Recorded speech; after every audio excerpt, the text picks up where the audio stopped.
दोस्तों जैसे ही भिखारी की आवाज महिला के कानों में पड़ती है, फौरन वह दौड़ी दौड़ी रोटी सब्जी लेकर दरवाजे पर पहुंच जाती है और भिखारी को रोजाना खाना खिलाती है। हर रोज वह भिखारी आता था और महिला उसको खाना खिलाती थी। पति को कभी शक भी नहीं हुआ, क्योंकि पति खुद महिला से बोलता था कि जाओ उस भिखारी को खाना दे आओ, क्योंकि वो तो बेचारा बहुत ही लाचार और गरीब है, उसको कौन खिलाने वाला है। और महिला रोज खाना खिलाती थी। तो इसी तरह से महिला रोज उसको खाना खिलाती थी और अचानक से एक दिन पता चलता है कि 6 बच्चों की माँ उस भिखारी के साथ फरार हो जाती है। सारा पैसा, कैश, जेवर, गहना और प्रेम की कहानी भिखारी के साथ कैसे शुरू हो गई, पूरी कहानी जब खुद उस महिला ने बताई और उसके बाद क्या हुआ, पूरा मामला सुनने के बाद आपके पैरों तले जमीन खिसक जाएगी। तो चलिए आइए जानते हैं पूरी घटना। दोस्तों कहानी को शुरू करने से पहले बस वही एक छोटी सी रिक्वेस्ट कि वीडियो को लाइक कर दीजिए और चैनल को भी सब्सक्राइब कर लीजिए, जिससे कि हमारा हौसला बढ़ता रहे और मैं आप लोगों को नई नई कहानियों से रूबरू कराता रहूं। तो दोस्तों ज्यादा बात ना करते हुए कहानी को शुरू करते हैं। दोस्तों उम्मीद करता हूं आप लोग भी अच्छे होंगे, स्वस्थ होंगे और मस्त होंगे। दोस्तों आज की जो घटना है वह उत्तर प्रदेश के ही हरदोई जिले की है। वहां का एक थाना हरदापुर थाना, और 5 जनवरी 2024 को एक शख्स थाने में दौड़ा दौड़ा आता है और सीधा जो कोतवाल साहब होते हैं, जो राजदेव मिश्रा कोतवाल साहब होते हैं, उनके ऑफिस में सीधे जाता है और बोलता है कि सर मेरी पत्नी कहीं गायब हो गई है, मैंने हर जगह उसको ढूंढा, मेरी पत्नी कहीं मिल नहीं रही है, मैंने अपनी पत्नी को अपने स्तर से हर जगह ढूंढ लिया है, मेरी पत्नी का कुछ अता पता नहीं है और ऐसा मुझे लगता है कि मेरी पत्नी का किसी ने अपहरण कर लिया है, किडनैप कर लिया है, प्लीज सर मेरी पत्नी को आप ढूंढ कर ला दें। और उसकी परेशानी को देख करके जो वहां पर आया था, उसका नाम राजकुमार था, लोग उसको प्यार से राजू राजू कहते थे। और वह बोलता है कि मेरी पत्नी की उम्र जो है वह 36 से 37 साल की है, मेरे 6 बच्चे हैं, घर पर ही हैं, बच्चों का रो रो कर बहुत बुरा हाल है और पत्नी आज सुबह 9:15 के टाइम पर बाजार गई थी सब्जी लेने के लिए, लेकिन अभी तक वह वापस लौट कर नहीं आई है। उसका फोन जो है वह स्विच ऑफ आ रहा है। मैंने हर जगह उसको ढूंढ लिया है, हर जगह पता कर लिया है, लेकिन मेरी पत्नी का कुछ अता पता नहीं चल पा रहा है। पुलिस को जो थाना प्रभारी थे उनको यह बात पता चलती है और बोलते हैं कि जरा संयम रखो, हम तुम्हारी पत्नी को ढूंढते हैं। अब जो 5 जनवरी थे वह पूरा दिन गुजर जाता है। पुलिस को लगता है कि शायद जो महिला है वह कहीं गुस्से में आकर चली गई होगी। एक शादीशुदा महिला का कोई अपहरण कैसे कर सकता है, वो भी 6 बच्चों की माँ। पति पत्नी में लगता है जरूर कोई झगड़ा हुआ होगा, मन मुटाव हुआ होगा, पति शायद नहीं बता रहा होगा, पुलिस को ऐसा लगता है। और 5 से 6 जनवरी लग जाती है। फिर 6 जनवरी को राजू थाने में आता है, थाने में और फिर बोलता है मेरी पत्नी को ढूंढिए, मेरी पत्नी का कुछ पता नहीं चल पा रहा है और मेरी पत्नी को शायद गांव के ही लड़के ने, जो नन्हे पंडित हैं, उन्होंने अपहरण किया है, जो कि भिखारी है, भीख मांगता है, वह भी गायब है और मेरी पत्नी भी ज्यादातर नन्हे पंडित से ही बातचीत किया करती थी। अब पुलिस जो है नन्हे पंडित के बारे में पता करती है तो पता चलता है कि नन्हे पंडित जो है वह एक भिखारी है, जो पूरे गांव के अंदर घूम घूम कर भीख मांगता है और भीख मांग कर वहीं पर रहता है और वहीं खाना खाता है। दोस्तों पुलिस बोलती है कि पागल हो गए हो, वो भिखारी भला तुम्हारी पत्नी का क्यों किडनैप करने लगा, वो तो खुद मांग कर खाता है, उसके पास रहने की कोई जगह ही नहीं है, कमाने की जगह नहीं है, तो तुम्हारी पत्नी का वह किडनैप क्यों करेगा और तुम्हारी पत्नी को कहीं लेकर क्यों जाएगा।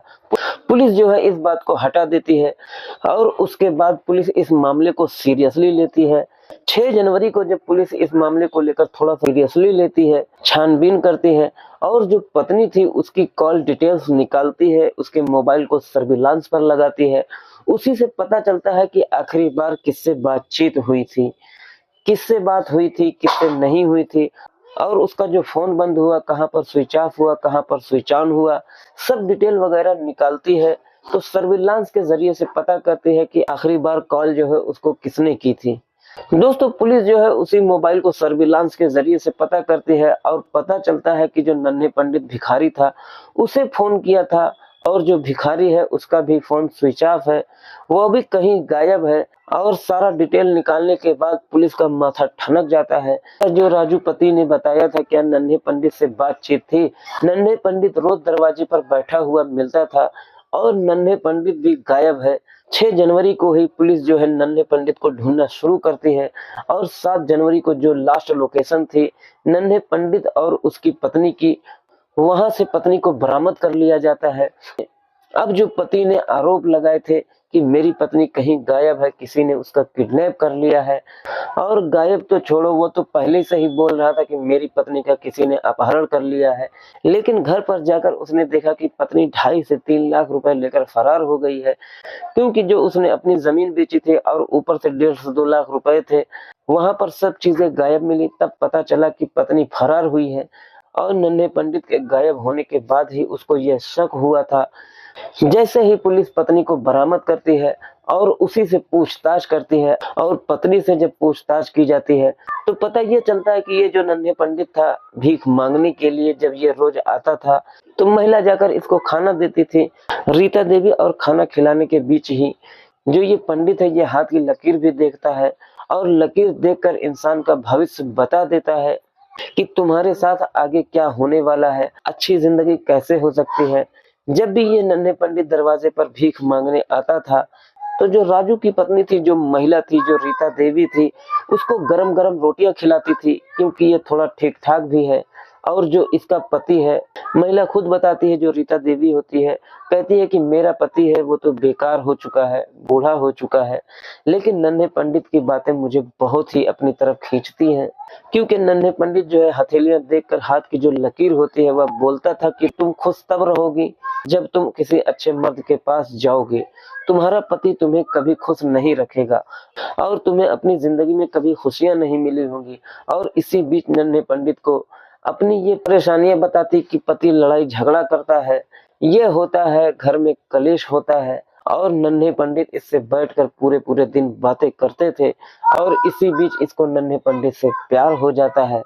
रीता देवी ये भी नहीं देखती है कि ये एक भिखारी है, बस यह देखती है कि ये एक अच्छा है, आदत बड़ी इसकी अच्छी है, मुझसे ढेर सारी बातें करता है, मुझको प्यारी प्यारी बातों में अपने बझाए रहता है, मुझसे ढेर सारी बातें करता है, और मुझे कुछ नहीं चाहिए था, मुझे खुशी चाहिए थी जो मेरे पति ने कभी नहीं दी थी। और इसी को देखते हुए मैं सारा पैसा उठाती हूँ, सब कुछ उठाती हूँ और नन्हे पंडित के साथ में फरार हो जाती हूँ। अब जो रीता देवी थी वह नन्हे पंडित के साथ में ही रहना चाहती थी। रीता देवी खुद अपने मुंह से बयान करती है कि मैंने अपने 6 बच्चों को छोड़ दिया, पति को छोड़ दिया, मैं शादी करूंगी तो नन्हे पंडित के साथ करूंगी।